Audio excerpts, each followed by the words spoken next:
A single habit, something completely legal where you live, could quietly strip you of a constitutional right. Not because you committed a violent crime. Not because you ever misused a firearm. But simply because of how the federal government defines you. Right now, under US law, if you're considered an unlawful user of a controlled substance, including marijuana, you can be banned from owning a gun. Here's the contradiction. In many states, that same marijuana use is fully legal.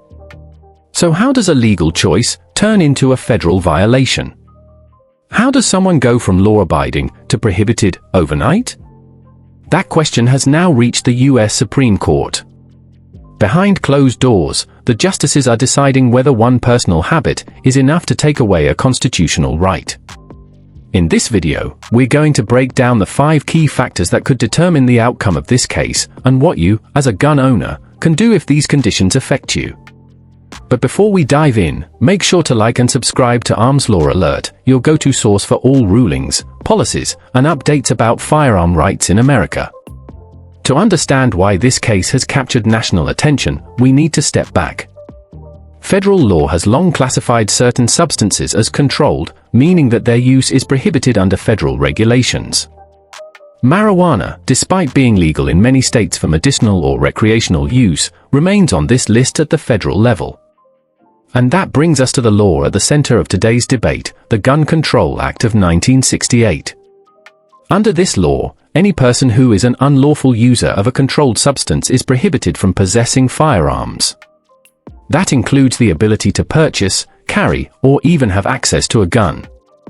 Here's the problem: millions of Americans use marijuana legally in their states. Yet, under federal law, these same individuals may technically be committing a felony just by owning a firearm. It's a contradiction that has existed quietly for decades, until now. Imagine this: you follow your state law to the letter. You've never committed a violent crime. You've never threatened anyone. And yet, one day, you could find yourself facing federal consequences for a choice you believed was legal. That's exactly what this Supreme Court case is trying to resolve. To fully grasp the stakes, we need to understand the historical context. The Gun Control Act of 1968 was passed in response to rising gun violence and high-profile assassinations. It created categories of individuals who could not legally own guns, including felons, fugitives, and users of controlled substances. At the time, marijuana was considered dangerous and illegal nationwide. But over the decades, state-level legalization has shifted public perception. Today, dozens of states allow recreational or medical use of marijuana. Some even have rules allowing possession in public spaces, cultivation at home, and regulated sales. Yet federal law hasn't changed. The conflict between state and federal law has created a legal minefield, especially for gun owners. And here's where it gets even more complicated. The Supreme Court's 2022 Bruin decision changed how courts evaluate gun laws. Before Bruin, courts balanced public safety against individual rights. Now, the question is simpler but more dangerous. Does this law have a historical precedent? Does it match what Americans allowed, or didn't allow, hundreds of years ago? This shift in legal reasoning has put federal marijuana-based gun restrictions directly in the crosshairs. The case centers on a federal prohibition that prevents drug users, including marijuana users, from owning guns. The plaintiff argues that being a user of marijuana does not make someone dangerous or unfit to possess firearms. The defense argues that federal law explicitly prohibits such individuals from possessing guns, regardless of risk.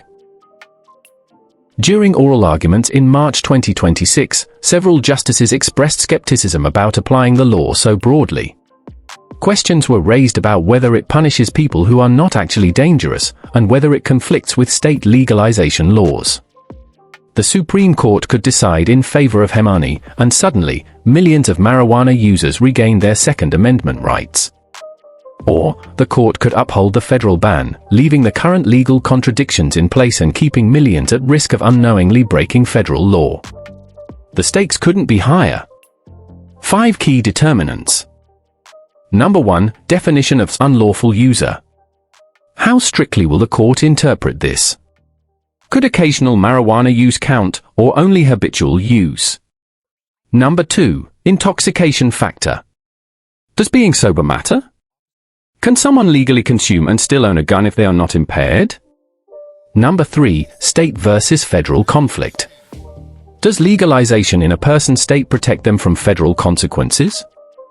Will the court acknowledge the tension between state policy and federal law? Number 4. Historical precedent. How does the law match historical regulations at the time of the Second Amendment? Could historical interpretations favor stricter or more lenient gun restrictions? Number 5. Constitutional rights versus public safety. How far can the government go in restricting rights to protect the public? Will the court lean toward individual freedom or government control?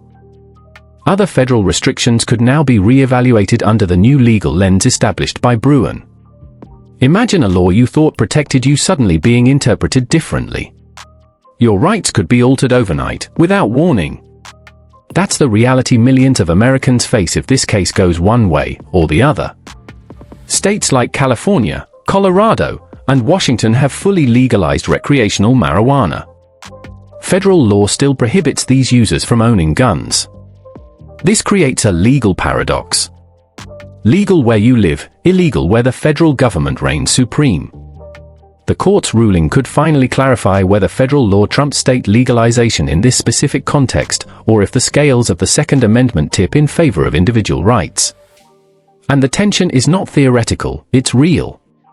Millions of Americans who believe they were acting legally may be at risk if the court rules against them. Scenario 1. Court rules in favor of Hemani. Marijuana users regain federal gun rights. Federal restrictions must be rewritten or limited. Other federal bans may now be challenged using the same reasoning. Scenario 2. Court upholds the ban. The status quo remains. Marijuana users remain prohibited from owning firearms under federal law. Legal contradictions continue, and gun owners must navigate a legal minefield carefully. No matter the outcome, this decision will send shockwaves through the legal and gun-owning community. What gun owners should do?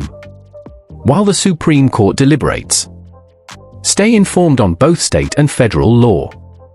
Avoid making assumptions based on state legalization alone. Consult legal counsel if you use marijuana and own firearms. Monitor updates from trusted legal sources like Arms Law Alert. Preparation is key because the ruling could come at any moment. This is more than a single case, it's a defining moment for the Second Amendment in America. One decision, one court, and the rules that govern millions of law-abiding gun owners could change forever. Stay alert. Stay informed. And make sure your rights remain protected. Because when the Supreme Court speaks, history will remember it. Stay informed, protect your rights, and don't let the law catch you off guard. Subscribe to Arms Law Alert for all the latest updates on firearms rulings and policies.